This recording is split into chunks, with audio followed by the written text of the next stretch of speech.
A lot of people watched it, but nobody's watching day to day, all day, unless you're me and just love this stuff. Procedures are okay, but we want to know, where do you stand? And so I think the more that politicians stop trying to be politicians and be people, then that will engage voters. We reject alternative facts, so come on in here and let me educate you on the facts.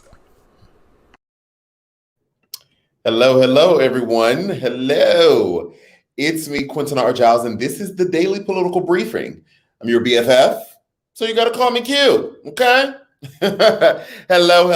And if you can't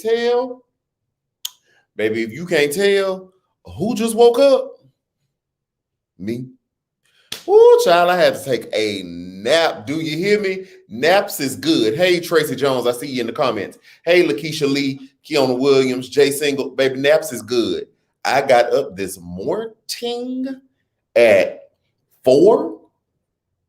I went to this little workout class by 5:30 in the morning. Baby, I didn't even know 5:30 in the morning looked like the way it looked this morning. So this is my second nap of the day from getting up there early. There it is. I said, oh, what is this, honey? Okay, because normally I get up by 8:30, 9 o'clock, 10 o'clock, 11 o'clock, you know. Look, this morning I've been up. I've been awake since the crack of dawn. Cock-a-doodle-doo. But here we are. We are here to talk about day 13 of the Derek Chauvin trial for the murder of George Floyd. Two big things that we saw, because baby, I won't be here long tonight. Not tonight. I won't be here long tonight because I'm about to.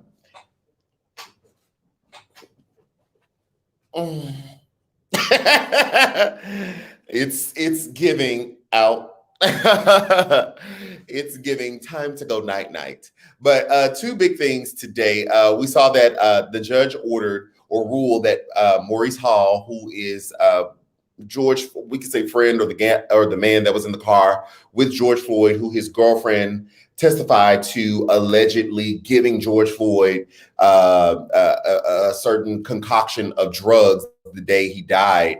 Him and his lawyer were arguing against the subpoena that the defense had put out. The defense for Derek Chauvin, meaning the lawyer for Derek Chauvin, wanted Maurice to come testify, and he basically was like, no, man, Pam, I'm invoking my Fifth Amendment right because y'all not gonna incriminate me. And I thought the argument was it was dope to kind of see, because it's lawyerly. Like, we're all like, you know, if you look at it as a layperson, you're like, what? I mean, yeah. But the argument was basically from his lawyer that if he was to testify, that he would self-incriminate himself because he's not been granted immunity by the state, and that he would basically place himself in the car. Now, us being normal people are like, well, we saw the video. Yeah, he was in the car, you know. But what the argument that they were basically making was, well, that's not for him to say he was in the car. That's for the state to prove he was in the car, right? Not as to not incriminate himself, as to not place himself, say on the stand, yes, that was me in the car. Yes, George Floyd looked like this. The judge, I guess you could say, ruled in Maurice's favor by saying, you know, yeah, everyone has a right to not incriminate themselves. And so if he's going to plead the fifth to everything, I'm not going to make him take the stand, thereby not linking him to a potential crime. In Minnesota, he could be charged with that third degree murder, just like Derek Chauvin is for George Floyd's death. There's a B statute in there right now. Derek Chauvin is charged with the A part of the statute. There is a B part that basically talks about if anybody willingly, knowingly barters, sells, gives any drugs to anybody else that causes any controlled substance type of drug that causes that person to die, they can be charged with that third degree murder. So he like, no, man, baby, I ain't finna take the stand. Y'all ain't finna block me up. Y'all ain't gave me no immunity. I'm not finna talk about nothing. I'm not doing that thing. So the judge said, no, he don't have to. So that was the one big thing. The other biggest thing, and this is what we had before we go here, was the defense calling their own forensic scientist, if you will, forensic pathologist to the stand. And can I just say, the forensic witness today, and the cop that the defense got yesterday, makes it clear as day as to why there are officers that are like Chauvin, because you have people that will surround people and their terrible actions and make it okay, or give excuse for it, or put their credibility on the line for it. So this man, long resume, yes, we're not doubting his expertise, but basically tried to make us think that we didn't see what we saw, and somehow that George Floyd actually did die because of his heart, or he died because of the drugs, not because of Derek Chauvin's knee. Then he didn't all the way say, but basically kind of tried to throw this out there that, well, you know, it could have also been a bit of carbon monoxide poisoning because of the way his head was laying next to the police cars. What do you call that thing? You know, the engine pipe, child. I don't know about no cars. I ain't no mechanic here. But that it could have been carbon monoxide, not poisoning, if you will, but he could have taken in a bit of carbon monoxide from the exhaust of the car, which would have decreased his volume and breathing as well. And so it was everything else but the knee on the neck. I think the exhaust pipe. Thank you, Tasha B. Appreciate you here. Baby, I'm still asleep.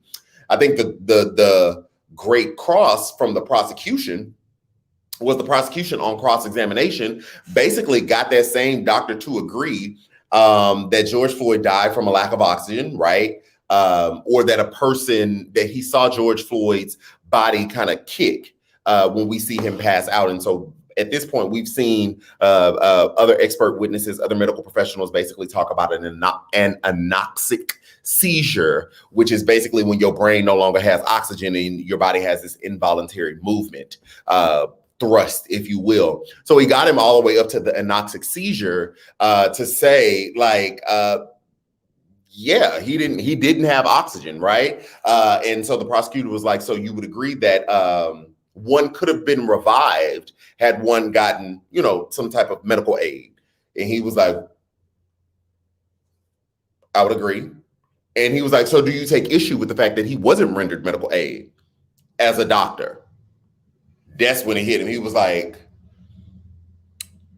I would agree. And you can tell there's almost a moment, for me at least, it seems like that witness realized that, I'm going to say this, I'm not saying he was doing this, this is just my interpretation, that he realized that he messed up only because he was on the defensive side, not that he got up there and said what the science would lead him to say, but that he went up there and said some stuff because he was hired by the defense to give a defense for Derek Chauvin. And in that moment, he realized, they can take this and twist it. Because he kind of, after this, he kind of hits one of these right here, like, you know, like, man, So, you know, there's that. There's that. Okay, Camille Foster Taylor, that's exactly what he realized. I agree with you. Okay, so you saw that moment too. Yeah, there's a moment that looks like he realized, he said, it's terrible to say he said the wrong thing because it should have been the right thing, but based on what he was there to do, that he said the wrong thing of making the defense's witness their witness. I said, come on for the hand claps and the snaps. So that's what we saw today. Tomorrow will be day 14. There's still speculation as to whether Derek Chauvin will testify in his own court case. Jerry says she saw that, let's see, he or she saw that moment as well. If Derek Chauvin will testify in his own trial, I don't know that will be all that beneficial. That's just me personally. I don't know that would all be all that beneficial, but he's entitled to do that just because the prosecution, if he does that on cross, the prosecution, baby, they gonna chop him down. They're gonna chop him down. Thank you so much, Stephanie Smith. Blessings for the great information. I really, really appreciate that. I really, really appreciate that. And it's crazy, baby, because I almost canceled tonight's show. And look, we done made $100. That is gonna go towards so much because we got, baby, whoo, the employees and the taxes. I didn't know nothing about the taxes, baby. The taxes. I just went to my account earlier today. The taxes. I always get a refund. Now I got to pay them people. So thank you. I appreciate that here. Appreciate it. Thank you, Jesus. So I wouldn't say that it was that great. Actually, let me bring that back up. Let me lead at that. Thank you so much, Stephanie Smith, that it was that great of a move, or it would be that great of a move for Derek Chauvin to testify. But again, it's his trial. It's his defense. He gets to decide if he testifies or not. But I just believe that the prosecution, baby, if he get up on that stand, they're going to chop him down. So I don't think it would be wise. But, you know, hey, if you want to, I'll be here to watch and report. Okay? I'll be here to watch and report. Guys, that's it for tonight's show. And I'm gonna hold that. That's it for tonight's show. Yes, so many other things are going on. I know that, but I am solely focused on the Derek Chauvin trial. And then we'll get back to politics once this trial is over, when I'll create more space for other political things. Excuse me, political things. Yes, definitely still staying up to date with the police officer who is now charged with Mr. Wright's death. Still looking at all that, but I am definitely giving my attention to one thing at a time as to not be overburdened right now. When we get out of this trial, we'll go back to having our multiple topics that we talk about and getting all the way caught up, okay? So thank you all so much for tuning in. Thank you for being here. You don't have to be, but you choose to be. And so I really, really, truly appreciate that. Once again, this has been the Daily Political Briefing. It's me, your host, QuentinRJiles. But at this point, baby, I'm your friend. I'm your BFF, your political BFF. So you have to call me Q. You have a great night.